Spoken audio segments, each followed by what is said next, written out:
રાજકોટ જિલ્લાના જેતપુરમાં રખડતા ઢોરના ત્રાસથી સ્થાનિકો પરેશાન થયા છે। જેતપુર શહેરના મુખ્ય માર્ગો અને વિસ્તારોમાં રસ્તાઓ વચ્ચે જ ઢોર અડીંગો જમાવીને બેસતા લોકો ત્રાહિમામ પોકાર ઉઠ્યા છે, જેના કારણે ભારે ટ્રાફિક જામ થવા લાગ્યો છે।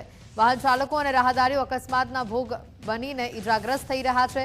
તેવામાં આખલાઓ આમને સામને બાખડતા પાર્ક કરેલા વાહનો અને દુકાનોમાં પણ નુકસાન થવાની ભીતિ સેવાઈ રહી છે। ત્યારે તંત્રની ઘોર ઉદાસીનતા સામે સ્થાનિક નાગરિકોમાં ભારે આક્રોશ વ્યાપ્યો છે। પાલિકા તંત્ર તાત્કાલિક ધોરણે રખડતા ઢોરોને રસ્તા પરથી હટાવીને પકડી લે તેવી માંગ ઉઠી છે। અરે અવારનવાર અહીંયા બાંધતા જ હોય છે ઢોર। અહીંયા વાહનોને તકલીફ પડે, રાહદારીઓને બધા વાહન પડ્યા હોય એને તકલીફ પડતી હોય છે। બીજા નંબરમાં દુકાનો ભરવાના પણ ત્રાસ છે। મુશ્કેલી કેટલી કરાવે એનું નક્કી જ નહીં।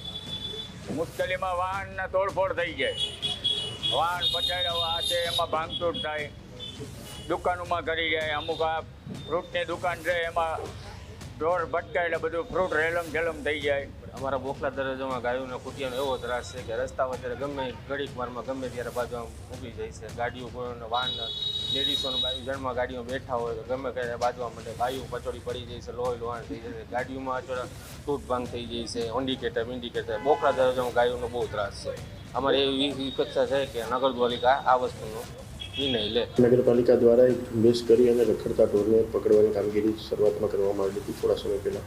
ત્યારબાદ નગરપાલિકા દ્વારા જે રખડતા ઢોર મૂકવાની કાર્યવાહી કરવાની થાય છે, સરકારશ્રીની ગૌમાતા પોષણ યોજના અંતર્ગત જે ગૌશાળાઓ સહાય મેળવતી હોય છે ત્યાં મૂકવાના થાય છે।